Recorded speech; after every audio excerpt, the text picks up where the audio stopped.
So our first speaker is Dan Kersten from the University of Minnesota. Dan was Dave's advisor at Brown and also his postdoc advisor at Minnesota before Dave went off to a job at Penn. Faculty person is fortunate to have one or two really good, exceptional graduate students. I've been fortunate to have more than one, but I think I've been particularly lucky to have Dave Knill as a graduate student right at the very beginning when I started as an assistant professor at Brown.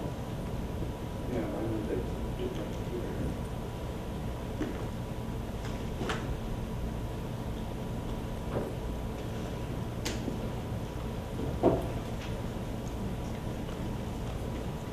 And so I'd like to tell you about Bayesian vision in the early years. And first I'd like to describe the sort of state of affairs when I was a young assistant professor at Brown and right around the time when Dave Knill joined us. I think it was a particularly interesting time in the study of vision because there were a whole set of various disciplines that were making really rapid progress in discovering new things about vision, both machine vision and also neuroscience and behavioral aspects of vision. And there's a lot to cram in a person's head right at the beginning, and then even back then it felt like there was just a lot of new stuff coming in. And now, so many years later, I mean, I don't envy, but I'm sympathetic with students that have to learn about all the various things happening today. For example, one thing, people like Dennis Pelly, Will Watson, and Burgess and others were beginning to do ideal observer analysis with artificially added noise. Bill Geisler had just in 1985 had published a paper on ideal observer analysis for resolution. David Van Essen, Bill Newsom, and John Bonsall, Stan Zecki, and so forth. Others were showing us that the visual system in the brain of primates was a whole lot more interesting, a lot more complicated, I think, that many of us had thought. I think by the time I started as a graduate student before this, the vision was quite really perfect. It was supposed to be done. And so by 1985, the picture was getting a lot more interesting.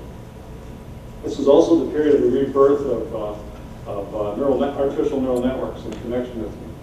And for example, a famous paper by Ackley Hinton and colleagues, Terry Sinofsky, on a learning algorithm for Boltzmann machines, is just one of many papers that were starting to come out at the time. Also, is an extremely important paper that I didn't actually realize it at the time by Stu and Don Gieman that had come out in 1984 that applied Bayesian methods to image restoration. I'll say a little bit more about that in a minute. And then there was computer vision, especially computer graphics was starting to come out. I see Henrik nodding in the audience because it's a picture of the old Symbolics machine that came with the software, the S software package for doing three-dimensional geometry and rendering. They could begin to do transparency, fancy kinds of lighting, and so forth. And of course, David Marr's book came out, which had a big effect on many of us in vision. Around the same time, people like Alan Ewell and Tommy Poggio, Christoph Koch, Jose Naroki were starting to explore and explain from a computer vision standpoint how many of the early visual problems, such as edge detection, stereopsis, motion detection, could be understood from a common framework called regularization. We'd already pointed out that this had a potential connection to Bayesian theories of vision. And so this was the sort of the general state of affairs from just from my perspective as a young assistant professor at Brown. So what was Bayesian vision back then? Well, for a long time, certainly within the context of Bayesian inference more generally, it was the mathematics of interest given uncertainty. It was already beginning to suggest a common language to integrate various disciplines, and for us it was computer vision and behavioral studies of vision, signal detection theory in particular. And people were beginning to realize that they could use Bayesian methods to conceptualize and begin to characterize image and scene regularities such as surface smoothness and so forth, which we'll talk a little about later. But it's just beginning to hint as a set of conceptual and analytic tools to understand how humans can infer causes. In other words, the properties of scenes and objects from data the retinal images landing on the eye. But in those early days, mid-1950s, it was strongly motivated by this idea of perception as inverse optics. So here's a diagram of the forward optics problem. And by the way, these slides are vintage. I dug them out of really old overheads. The idea was that we think, how's an image formed? We go back and say, well, let's think about really probabilistic processes or stochastic processes that indicate trends here. And these have various properties, statistical regularities, and just like in computer graphics, they can be positioned on some kind of stage, illuminated, you take a picture, and end up with an image. And the problem is that if it's just a forward problem, and the question is how can the visual system or any visual system make sense of this and uncover what caused it. And one way to think about the forward optic problem from a probabilistic framework is that there are regularities of objects and properties themselves that require a likelihood constraint which encapsulates the regularities, the transformations induced by the image formation, and then that induces a distribution on the images themselves. And in today's language, back then we didn't use the word generative that much, but these components today we often call them generative components, and it's because of this generalization of this idea to other disciplines, not just inverse optics. So the problem is that if you want to go backwards now and do inverse optics, given any small patch or measurement, such as an image gradient there, what caused the scene? And to answer that question is not simple because there's an enormous amount of local ambiguity. You have the same gradient patch effect that's caused by a change in material, a change in highlight, cast shadow, surface orientation change, which that's Dave's term, by the way, crease, and or thin surface edge and so forth. And there's also the global uncertainty. Given a red image on here, 2D image here, sort of looks like a cube, but of course it could be caused by an infinite family of possible 3D shapes. And given a 2D image, which 3D shape is it? And so the inverse optics approach said, okay, we're going to start off with an image, and we want to somehow get to some scene description S, which could be a description of the shape of the pigment changes, and patterns, and so forth. And if we could get there, the thought back then was, well, that would provide a good basis for building object recognition systems, determining object relation steps, and viewer object relations, and eventually action, sort of built on this some kind of representation here. So in that sense, it was in the spirit of David Marr. And so to sum up, the problem is, given an image pattern, what combinations of illumination or lights, material, and object caused it? And so we seized on Bayes' theorem, which, by the way, was discovered by Laplace. Bayes actually had the formula. But the idea was that if you have some image measurements here in a probabilistic framework, you want to make good guesses about what the causes were S. You could take advantage of constraints that come from the so-called likelihood, which you could model using forward optics, and prior assumptions about the way the world typically is in terms of statistical relationships between surface normals, for example, is an example I'll talk about in a minute. Okay, so back to Dave and his entry at Brown University in 1985. And I just wanted to set the context because some of these people had a big influence on Dave. Dave was co-advised by Jim Anderson. Bill Warren, Dave Knill, and his thesis credited for providing strong counter-arguments to everything Dave was trying to propose.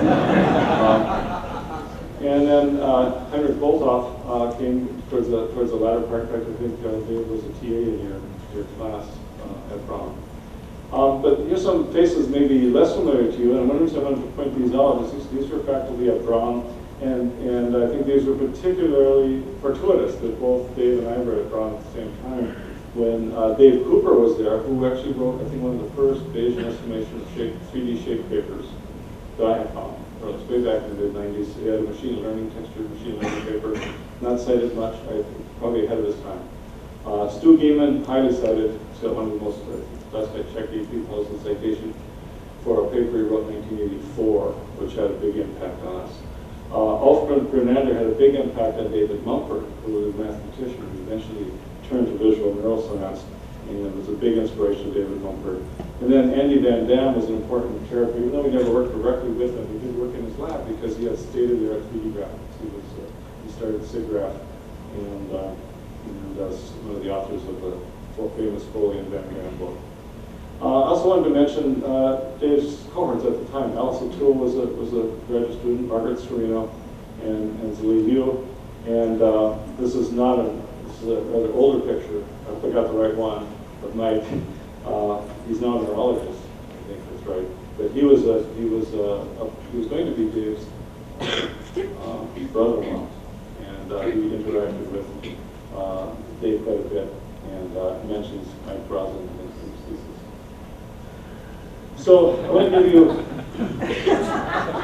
a set. Sorry, I didn't realize this was supposed to be funny. So I'm going to give you just a few vignettes. I mean, when Dave was at 10 years I worked with him, both at Brown and Minnesota, he produced about 17 papers as either a co-author or sole author, and almost 20 presentations.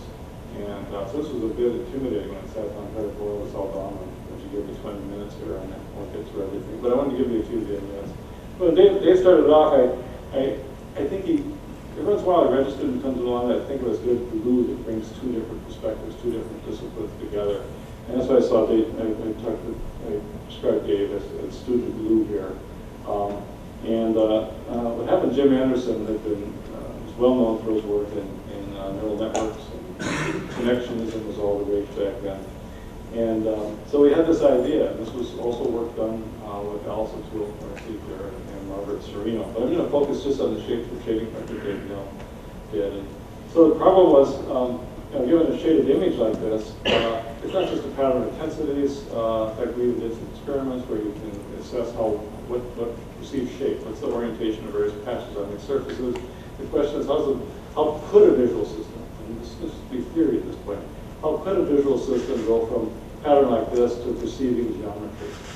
For us back then, geometry was primarily map at the surface normals, and that's the shape of the shading column.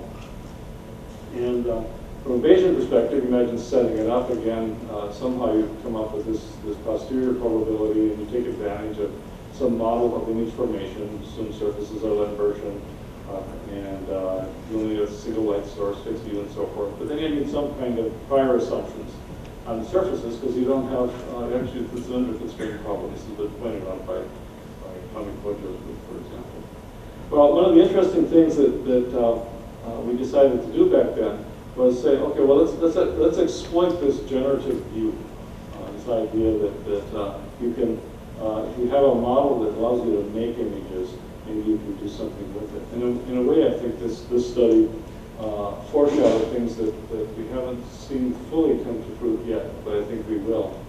And so to exploit this generative aspect of Bayes, you can think of it as this way. And this is described what Dave Knill did. What he did is he developed a program to generate lots of surfaces in 3D. These were generated based on fractal modeling, which was also somewhat of a rage back then, in fact, worked by Mandelbrot. And to generate lots of these, and then take advantage that we knew how to render these using a simple vibration model. So we could, for each one of these, we could generate an image. And so we could generate lots of images. So we had this huge collection of surfaces and images, all modeled based on this forward optic column. And then the idea was to use supervised learning, which we learned from Jim Anderson, who was interested in neural networks at the time, to construct an estimator that could take us from an arbitrary new image later on. So we learned this estimator that would go from here to the surface. Okay, so we have this training set, we learned this estimator. Turns out we did pretty well with just a linear estimator, which means all we were doing was linear regression. But it sounded cooler to talk about supervised learning.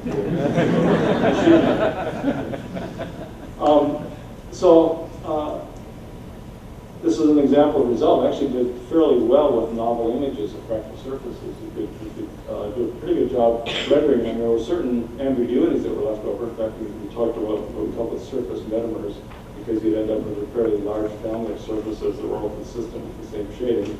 But here's an example. Here's what we call surface. It gets rendered, and this is the reconstruction. And the main reason I point this out is because Dave wasn't satisfied with this, because you see it smoothed out the edges. In fact, at that point, that sort of ended both of our careers in computer vision.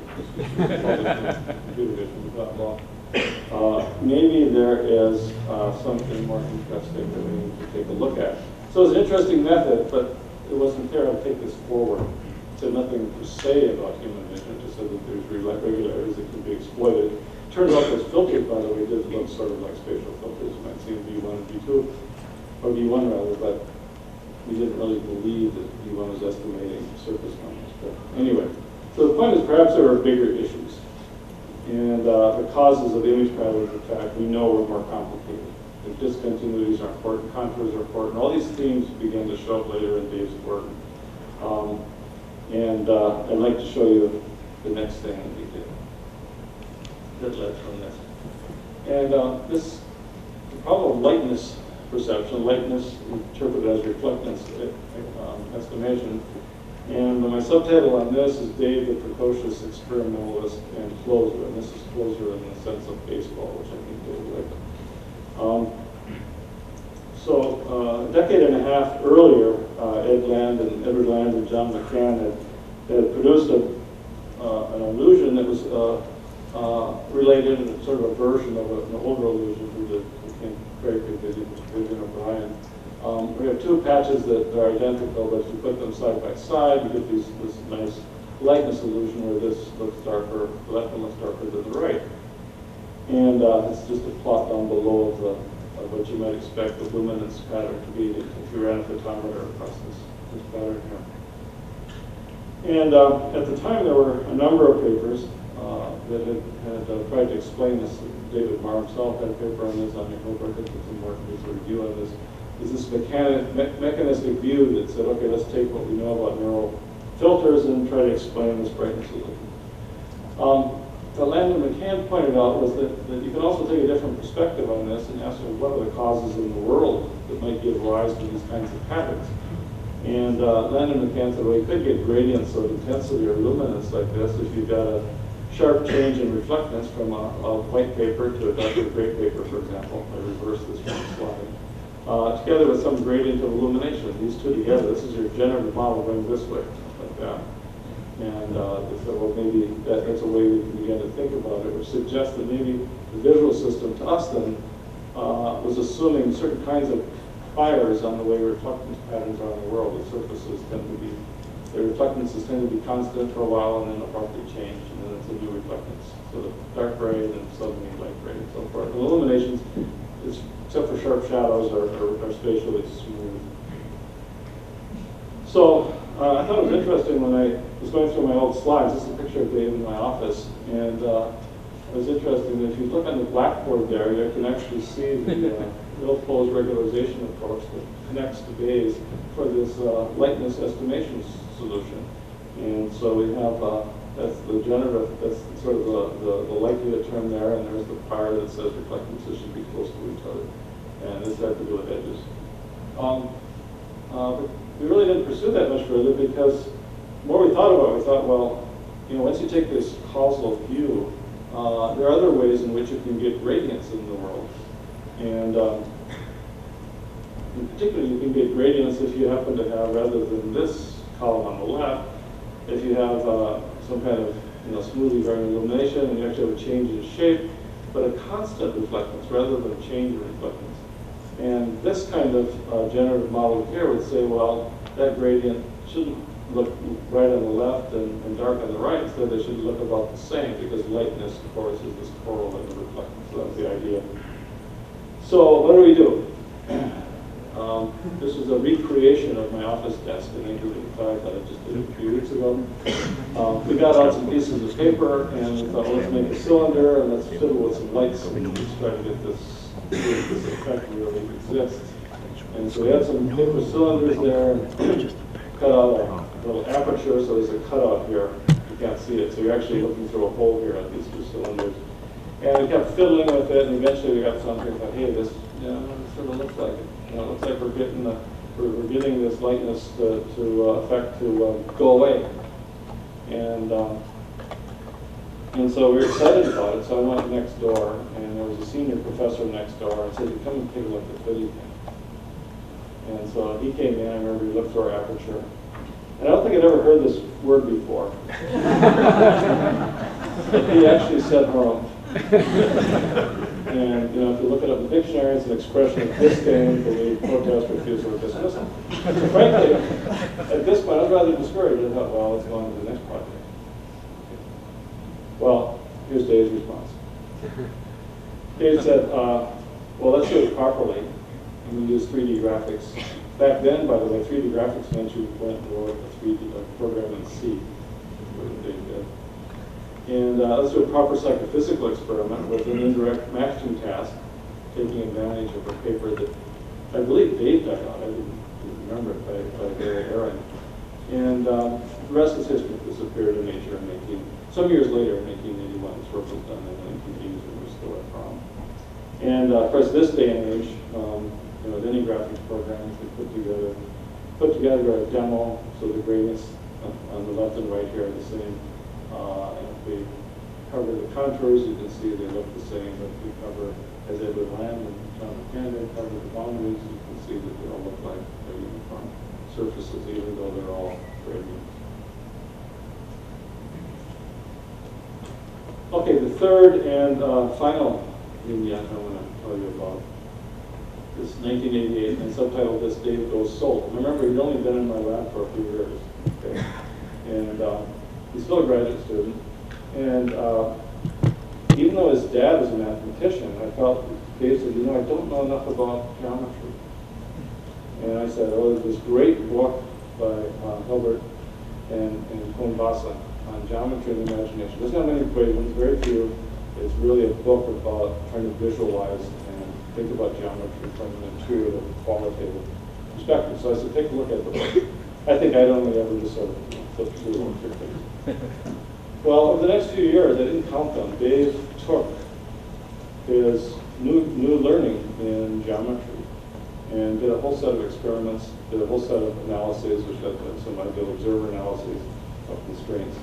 And in particular, he started off with this idea that, well, how does perception enable us to look at a pattern like this and see a bunch of lines that look like they're from a surface that's undulating? And Ken Stevens at MIT had pointed out that there was an interesting constraint just in terms of parallel lines lining up. Well, Dave generalized this whole notion into what he called the geodesic constraint. And that's this idea that when you see a curve on a surface, that it may not be a straight line or the shortest distance on the surface, but it was a soft constraint. It was a reasonable assumption to make in the evidence, and strong information to the contrary. And so Dave began to make various demos. These are all constraints here. You sort of begin to see a little bit of depth there, and here's another one there. But then he went on to not only do the analyses, but did some interesting demonstrations, which I want to show you here rather than spend time on the math. So what we have here is a sine wave gradient, and when you embed these vertical contours over there, you can change the apparent shape of this versus that just by how you change those apparent reflectance contours. He then went on to show that also affected how you perceive the material property. If something's overlaying another one, you see it as transparent film that's floating on in front, or do you see it as sort of some kind of paint that's stuck to the surface down there? And again, these contours here are following geodesic lines with respect to that surface. So it's calling shortest distance between 2 points. Over here, you tend to see that as a transparent surface floating out above. I've always been impressed with Dave's ability to bring a project to closure. I think that two cylinders lightning solution is a good example. I should hold that thought. Take that thoughts for the next slide. Before I get there, I just wanted to show you this. When Dave was at Minnesota, he went and took this idea and collaborated with Alice, who I think is here today, to do an infant study in which they again used this geodesic constraint to make pictures, and eventually made real cylinders that would appear to be slanted one way or the other, even though they weren't slanted, they were frontal parallel. And then they took a look at how infants would reach and whether the infants were sensitive to this depth from these contours. They showed that they were sensitive as early as 7 months of age, but at 5 months not. On the other hand, if you hit a control version of it, where the cylinders actually were tilted, then they could. Okay, back to that point I made about Dave bringing projects to closure. Here's an exception. In 1984, Dave Knill is at Minnesota. He's already starting to advise my graduate students without my permission, as I recall. And one of those was Lindsay Bridget, and I think Bosco remembers her, and also Steve Mansfield. And this was another demonstration. There's a sine wave pattern, and there's another one there. And by changing the contours, the bounding contours, Wendy and Dave Knill in the Marble presentation pointed out that you changed the current speculative nature of these surfaces. Well, that was never published, but apparently it wasn't lost because Bill Marlin at Bart Anderson's lab in current biology last year rediscovered this. And I thought that was pretty cool. I mean, Dave has, it's not a regret. They did plenty of stuff. It's hard to find some of these old abstracts. Anyway, how am I doing in time? 1 minute? Okay. This actually, I think I can do pretty quickly. Because this is the Minnesota years, and I wanted to just mention some of the intellectual colleagues that were around at the time. Herb Biederman was still at Minnesota, and there was also a period when Henry Boltock, Alan Ewell, and Mel Goodale were visiting professors.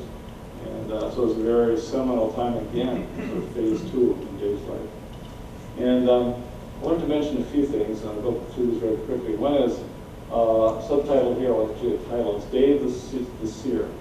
I remember one day, it was around 1991, I was sitting in my office, which is now Paul Schrader's office, and Dave comes in and he sits down and he says something like this, is perfect. Maybe the brain represents probability distributions, not just estimates. And my response was, and as many of you may know, it was some years later that Samuel and Peter Diane, Alex Puget came up with work, and eventually David Knill and Alex published a highly cited review in TIMS, and of course, the rest is history. There are people here that have exploited that idea and are taking it in directions. Very quickly, wanted to mention the book because I think it would come up later, but 1993 was this Chatham meeting at Chatham Bars Inn on Cape Cod that eventually led to the Bayes book, which many people are familiar with. And I'll never forget that Dave, at this meeting, not only was he an organizer, but he was an integrator and conversant at the meeting. I mean, he was there interacting with everybody. It was a very exciting time of bringing ideas from different fields, from mathematics, from statistics, from computer vision, from neuroscience, and from perceptual psychology. And that impact, I think, that he had on that meeting was really substantial. You usually think of it just a postdoc at this point, maybe a research associate, but he was an incredible contributor already at that meeting. I was hoping to tell you a little bit about ideal observer analysis, but I also wanted to mention that from 1991, Dave played a very important role as a mentor, being my mentor really in a way, but certainly a mentor to Pascal Momessin and Zili Yu. He was an incredible collaborator there, and I think it was very important in the development of the careers of these guys. Okay, so in closing, I wanted to point out, and I think this theme is going to emerge when we hear subsequent speakers too, that Dave was a problem solver. He wasn't a Bayesian ideologue. And his own toolbox when he worked with me was filled with more than just with Bayesian tools. we knew about geometry, differential equations, machine learning, 3D graphics, and so forth. And by today, certainly by 1998, I was taking a look at some of our notes. Bayesian vision was no longer just inverse optics. It expanded, the tools developed for lots of different applications. This is my last slide. When I was going through my slides, I found this rather poignant because this was one of the first dates with Dave and his wife to be, Debbie. And I was at Narragansett Bay with my kids and my wife. And I thought, as an advisor, we'd like to take some kind of credit. And I think this reminded me about the other kind of credit I could really take was I took Dave to interesting places. And he did the rest. Thank you.